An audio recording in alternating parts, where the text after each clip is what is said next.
नमस्कार, म शोभिता गौतम। 2082 साल चैत्र 13 गते मैले कानून न्याय तथा संसदीय मामिला मन्त्रालयको मन्त्रीको रूपमा जिम्मेवारी प्राप्त गरेको छु। यो मन्त्रालय विशेष गरी जनतासँग प्रत्यक्ष भन्दा पनि अप्रत्यक्ष ढंगले जोडिएको हुन्छ। जनतासँग प्रत्यक्ष जोडिएको विषयवस्तुलाई कानून निर्माण मार्फत सम्बोधन गर्ने हाम्रो प्रयत्न रहन्छ।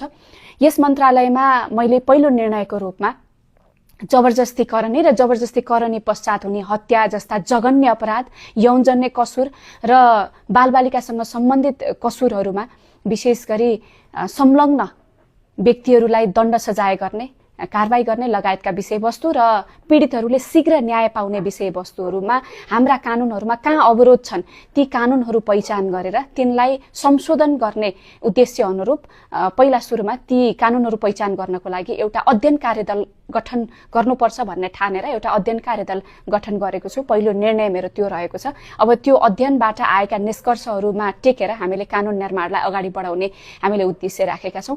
आशा छ कानून निर्माण छिट्टै नै हुनेछ। संसदको अधिवेशन आह्वान भइसकेपछि हाम्रा सांसदहरूले पक्कै पनि यो कानूनलाई शीघ्र रूपमा पास गर्नुहुनेछ र यो कानून आइसकेपछि नेपालमा यस्ता समस्याहरू समाधान हुनेछ भन्ने अपेक्षा गरौं।